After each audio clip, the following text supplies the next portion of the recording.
আমি চাই না তোমাদের আড্ডা, প্রেমিকাদের সাথে সাক্ষাৎ, মোবাইলে ব্যস্ত হওয়া থেকে বিরত থেকে তোমরা এখানে আসছো, আমি চাই না এটা বিফল হয়ে যাক। আমি চাই তোমাদের এই সাক্ষাৎ আমার সাথে কল্যাণ বয়ে নিয়ে আসুক তোমাদেরও আমার। মনোযোগ দিয়ে শোনো ভাইরা আমার, জেনা ব্যভিচারে লিপ্ত হয়েও না। ব্যভিচার একটি মারাত্মক অপরাধ। হত্যার পর ইসলামে ব্যভিচারের অবস্থান। কেন? জেনা ব্যভিচারে মানুষের বংশমর্যাদা ঠিক থাকে না, বংশ বিস্তার থাকে না, কে কার সন্তান এটা ঠিক থাকে না, মানুষের বংশ পরম্পরা এগিয়ে নিয়ে যায় না। শোনো আমার ভাই, আল্লাহ তাআলা কোরআনুল কারীমে বলছে, মনোযোগ দিয়ে শোনো, ওয়াল্লাযীনা লা ইয়াদউনা মা'আল্লাহি ইলাহান আখার, আর যারা আল্লাহ তাআলার পাশাপাশি অন্য কাউকে ইবাদত করে না, ওয়ালা ইয়াকতুলুনা আন-নাফসাল্লাতী হারামাল্লাহ ইল্লা বিল হক, এবং যারা হত্যা করে না শরীয়ত সম্মত কারণ ছাড়া। এটা কি তুমি বুঝছো? ভুল বুঝিও না এই আয়াতকে। মানে আল্লাহ বলছে যে যারা আল্লাহ তাআলার সাথে অন্য কাউকে শরীক করে না, কি করে না, এবং যথাযথ কারণ ছাড়া অন্য কাউকে হত্যা করে না। এখন তাহলে যথাযথ কারণ থাকলে কি তুমি খুন করতে পারবা? না। ওই যে একটু আগে বলছি, সরকার কেন লাগবে? সরকার লাগবে যদি কেউ অপরাধ করে, বাহিনী থাকবে, নিয়ম থাকবে, সিস্টেম থাকবে, ওই সিস্টেম তাকে গ্র্যাব করবে, যে কেউ শাস্তি দেওয়ার অধিকার রাখবে না, তাহলে বিশৃঙ্খলা জমিনে সৃষ্টি হবে। বুঝছো না? বুঝো নাই? গভর্নমেন্টের কাজ হচ্ছে যে অন্যায় করেছে তাকে গ্র্যাব করা, ধরে নিয়ে আসা, তাকে যথাযথ শাস্তির সম্মুখীন করা, যাতে অন্য মানুষের জন্য উদাহরণ হয়, অন্য মানুষ যাতে এই কাজে আগ্রহী না হয়। বুঝতে পারছি? সো এটাই আল্লাহ বলছে যে একজন লোককে যথাযথ কারণ ছাড়া যাতে মৃত্যুদণ্ড না দেওয়া হয়। আর যারা আল্লাহর সাথে কাউকে শরীক করে না, কেমন? ওয়ালা ইয়াজনুন, আর যারা জেনা করে না, কি করে না?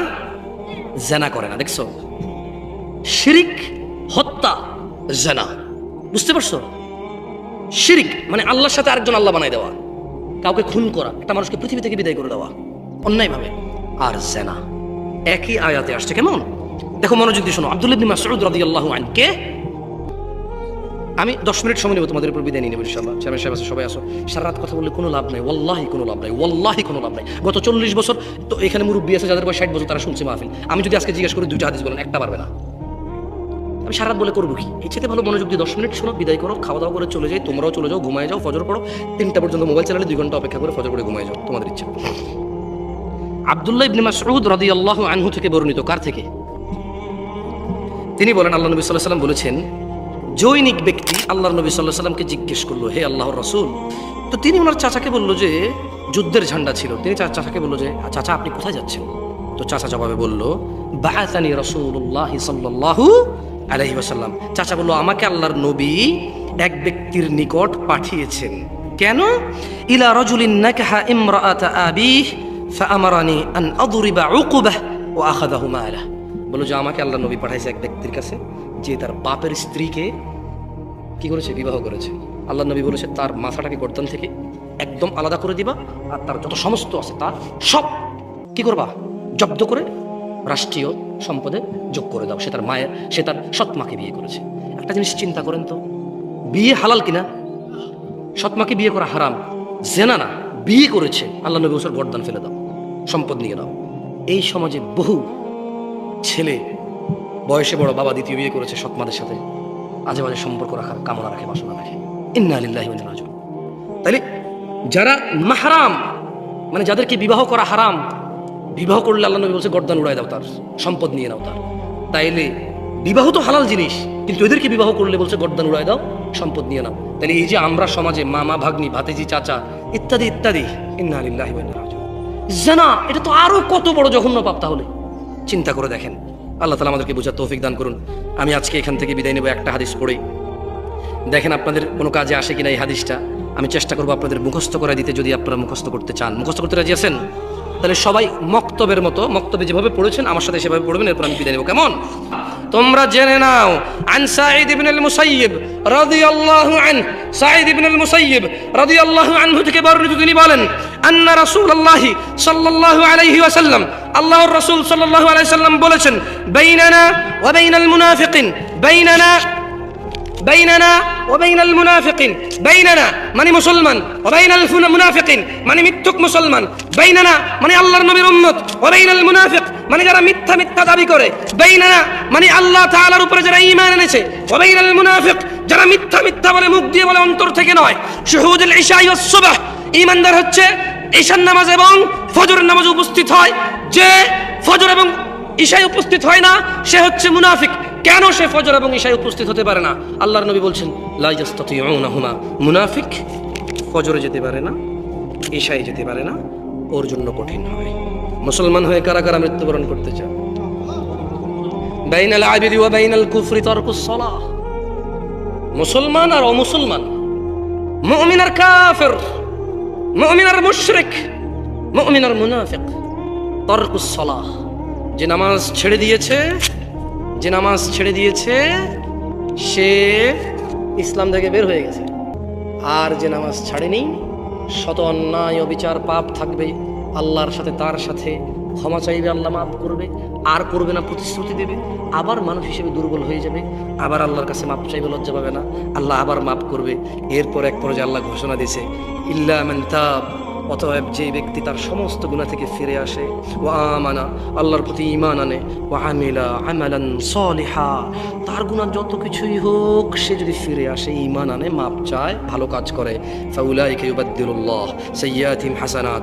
এই যে লোকটা বলল জেনা করবে না, আবার করছে, চেষ্টা করছে না করার হয়ে গেছে, নেশা করবে না আবার করছে, সর্বোচ্চ চেষ্টা করেছে না করার কিন্তু হয়ে গেছে। এই যে লোকটা নামাজ মিস করে ফেলেছে, চেষ্টা করেছে সর্বোচ্চ পড়ার, হঠাৎ বেখেয়ালি হয়ে মিস হয়ে গেছে, আবার শুরু করেছে। একবারও আল্লাহর কাছে মাপ চাইতে লজ্জা পাইনি, একবারও ভাবিনি আমার মতো গুনাহগার কি আছে, আমার এত গুনাহ আল্লাহ কিভাবে মাফ করবে, আমার মতো গুনাহগার মানুষকে কি আল্লাহ মাফ করবে, এইরকম সে ভাবে নাই। সে বলেছে আল্লাহ আমি তো দূরের কথাই, পুরো পৃথিবীর সব গুনাহগারকে যদি তুমি মাফ করে দাও তোমার কি লস বলো, আমার কি উচিত তোমার কাছে লজ্জা পাওয়া? অসম্ভব আল্লাহ, তুমি তো মাফ করবে, তো যাবো কার কাছে বলো? মরে গেলে তো তুমি আবার দাঁড় করাবা উঠায়, তোমার সামনে মৃত অবস্থায় অপরাধী দাঁড়ানোর চাইতে, হে আল্লাহ আমি জীবিত দাঁড়িয়ে আছি তোমার সামনে অপরাধী, তুমি মাফ করার মা, আমি আর গুনাহ করবো না। তো আল্লাহ কোরআনুল কারীমে সূরা ফুরকানে বলছে যে লোকটা ইল্লা মান তাব, হাজার সহস্র কোটি অপরাধ থেকে মাপ চেয়ে ফিরে আসলো, ওয়া আমানা, এরপর ঈমান নিয়ে নিছে, ওয়া আমিলা আমালান সলিহা, মাপ চাইছে, ঈমান আনছে, কিছু ভালো কাজ করা শুরু করে দিছে। তাহলে বলছে ফাউলাইক, তার পিছনের যে হাজার লক্ষ কোটি সহস্র গুনাহ আছে, ইউবাদদিলুল্লাহ, আল্লাহ বদল করে দেবে গুনাহগুলোকে, শুধু মাপ না, এগুলোকে আল্লাহ বদলাই দেবে, এক্সচেঞ্জ করে দেবে, কিসে? সাইয়্যাতিহিম হাসানাত, নেকিতে পরিবর্তন করে দেবে সব গুনাহকে। এখনো তোমাদের সিদ্ধান্ত নেওয়া বাকি, তোমাদের, আমি আর কিছু বলতে পারবো না। এটা কোরআনের আয়াত পড়ে শোনাইছি, যদি তুমি ঈমান আনো, মাপ চাও, ভালো কাজ করো, তোমার পিছনের গুনাহ তো মাপ হবে হবে। মানে এই বস্তা ভরা জাল টাকা, কি ভরা জাল টাকা? শেখ হাসিনা বললো ঠিক আছে তোমরা জাল টাকা টুকা ছাপাও না, এরপরে যদি ছাপাও মৃত্যুদণ্ড, কার কাছে কত জাল টাকা আছে নিয়ে আসো, আসল টাকা নিয়ে যাও। বুঝতে পারছি? বললো যে বস্তা ভরা জাল টাকা আর ছাপাবো না, ছাপালে মৃত্যুদণ্ড, যাবজ্জীবন কারাদণ্ড। কার কাছে কত বস্তা টাকা আছে? একজন বললো যে শেখ হাসিনা আমার কাছে 1000 কোটি টাকা আছে জাল, বললো যে নিয়ে আসো 1000 কোটি টাকা, আসল টাকা নিয়ে যাও, আর ছাপাইতে পারবো না, কি করতে পারবো না। এইরকম এর চেয়ে সহস্র কোটি গুণ বেশি আল্লাহ অফার দিছে যে ফাউলাইকা ইউবাদদিলুল্লাহ। ওয়াল্লাহ এটা হাদিস না যে আপনি তর্ক করবেন, এটা কোরআনের আয়াত। আমি ভুল ব্যাখ্যা দিলে বড় আলেম থেকে শুনে নিয়েন, এবং আমি কোনো ব্যাখ্যাও দিচ্ছি না, আমি আই মানি আমি ইউ মানি তুমি, শুধু অনুবাদ করতেছি, বুঝছেন? ব্যাখ্যা দিচ্ছি না যে ভুল করবো, অনুবাদ কি? ফাউলাইক, অতঃপর তোমার সমস্ত গুনাহ, ইউবাদদিল, আল্লাহ বদল করে দেবে, সাইয়্যাত, গুনাহকে, ইলা হাসানাত, নেকিতে। এখন আপনি কি মাপ চেয়ে আজকে থেকে ফজর পড়ে গুনাহকে নেকিতে পরিবর্তন করবেন, নাকি অপেক্ষা করবেন একসময় আরো গুনাহ করে মাপ চাওয়ার? যদি আপনি শিওর থাকেন যে আপনি অতদিন বাঁচবেন তো করেন, আমার কি? আমি তো জানি না আপনি কবে মরবেন, আমি এটাও জানি না যে আমি কবে মরবো। আপনার যদি গ্যারান্টি থাকে বাঁচার, মাপ চেয়ে মরার, করেন। এই অফার কিয়ামত পর্যন্ত, এই অফার কতক্ষণ পর্যন্ত? তবে জেনে নাও দিনাজপুরবাসী হতভাগা তারা, যারা জীবিত আছে অথচ আল্লাহর কাছে মাপ চেয়ে গুনাহকে নেকিতে পরিবর্তন না করে এমনিতেই মরে গেল হঠাৎ রাত দুপুরে, হঠাৎ মরে গেল দিন দুপুরে অথবা সকাল সন্ধ্যায়, হসপিটালে, অ্যাক্সিডেন্টে, বসে শুয়ে ঘুমে, দীর্ঘদিন অসুস্থ হয়ে হঠাৎ মারা গেল। তার গুনাহগুলো গুনাহ রয়ে গেল, এগুলো তার জাহান্নামে যাওয়ার কারণ হয়ে বসবে। অথচ গুনাহগুলোই নেকিতে পরিবর্তন করতে পারতো সে বেঁচে থাকা অবস্থায়। এই যে নিঃশ্বাস চলা অবস্থা যদি বলতো যে ইয়া আল্লাহ আর করবো না, তুমি সাক্ষী, আমি করলে তো তুমি দেখবাই, কোথায় করবো তোমার থেকে লুকিয়ে, তুমি দেখো আর চুরি ডাকাতি জানা ব্যভিচার নেশা মিথ্যা কথা কিচ্ছু বলবো না। তবে তুমি আমার আগের গুনাহকে যেমনটা তুমি কোরআনে ওয়াদা করেছো যে নেকিতে পরিবর্তন করো, তুমি করো, আর তুমি দেখো আমি আর গুনাহ করবো না। বলেন আন আবি হুরায়রা রাদিয়াল্লাহু ক্বাল, আবু হুরায়রা রাদিয়াল্লাহু আনহু থেকে বর্ণিত, তিনি বলেন আল্লাহর নবী সাল্লাল্লাহু আলাইহি সাল্লাম বলেছেন, বলেন সবাই বলেন, সাহাবীর নাম কি? কে বলেছে? রাসূল সাল্লাল্লাহু আলাইহি ওয়াসাল্লাম বলেছে। কি বলেছে বলেন? বলেন লা ইয়াজনি জানি, জোরে বলেন, এটা মুখস্থ করেন, খুবই ইম্পর্টেন্ট। আপনি তো মনে করেন যে খালি কোরআন মাজিদ উল্টা পড়লে ইমান চলে যায়। আপনি খালি মনে করেন যে গরু গায় ইত্যাদি ইত্যাদির কাছে সিজদা দিলে ইমান চলে যায়। হ্যাঁ, ওগুলো তো ইমান যায়, কিন্তু আপনি অবাক হয়ে যাবেন এই হাদিস পড়লে যে আর কি কি কাজে ইমান চলে যায় মানুষের, আর কোন কোন কাজ করলে ইমান থাকে না। আপনি অবাক হয়ে যাবেন ছোট্ট একটা হাদিস পড়লে।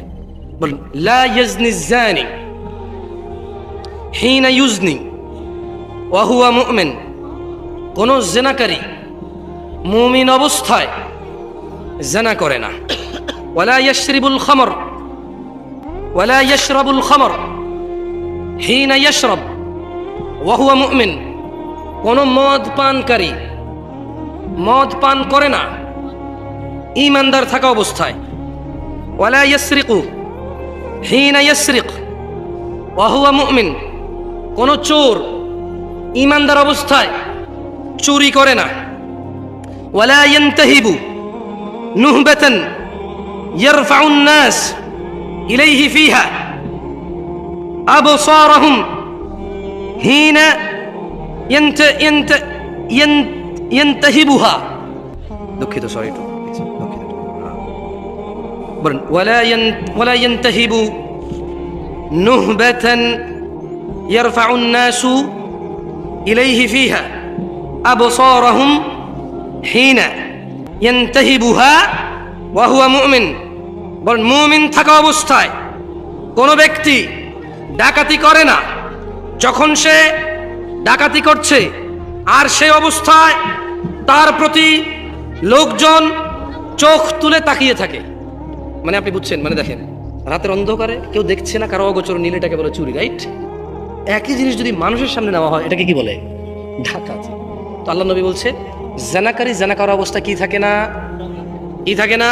নেশাখোর নেশা করার অবস্থায় কি থাকে না? চোর চুরি করার অবস্থায় কি থাকে না? মুসলমান হয়ে কারা কারা মরতে চান? মাশাআল্লাহ আলাইকুম, হাত নামান। তাই চুরি করা যাবে না, কি করা যাবে না? জানা করা যাবে না, কি করা যাবে না? ডাকাতি করা যাবে না, নেশা করা যাবে না। কারণ আপনি যদি নেশা করেন ঈমান তখন চলে যায়, ওই অবস্থায় মারা গেলে আপনি ফিনিশ। আপনি কি? আপনি ফিনিশ। লাস্ট একটা হাদিস, এটা জানা সম্পর্কে, এটা মুখস্থ করেই এরপর আমি নামাজ নিয়ে একটা হাদিস মুখস্থ করে চলে যাবো ইনশাআল্লাহ। দেখেন, মনোযোগ দিয়ে শোনেন। আন আয়েশা রাদিয়াল্লাহু আনহা আন্না রাসূলুল্লাহি সাল্লাল্লাহু আলাইহি ওয়াসাল্লাম ইয়া উম্মাতা মুহাম্মদ, আয়েশা রাদিয়াল্লাহু আনহা থেকে বর্ণিত, তিনি বলেন আল্লাহর নবী মুহাম্মদ সাল্লাল্লাহু আলাইহি সাল্লাম বলেছেন, ইয়া উম্মাতা মুহাম্মদ, হে উম্মতে মুহাম্মদের মহিলা ও পুরুষরা, মা আহাদুন আগয়ারা মিনাল্লাহ, আল্লাহর চাইতে অধিক মর্যাদাবোধ আর কারণেই, আইয়ারা আবদাহু তাজনি, আইয়ারা আবদাহু ওয়া আমাতাহু তাজনি, আর আল্লাহ তার কোনো বান্দার বান্দিকে জিনা করা অবস্থায় দেখতে চায় না। ইয়া উম্মাতা মুহাম্মদ, হে উম্মতে মুহাম্মাদিরা, লাউ তাআলামুন, যদি তোমরা জানতে, মা আ'লাম, যে আমি মুহাম্মদ জানি, লাদাহিকতুম কলিলা, তোমরা অল্প হাসতা, ওয়ালা বাকিতুম কাসীরা, অনেক বেশি কাঁদতা।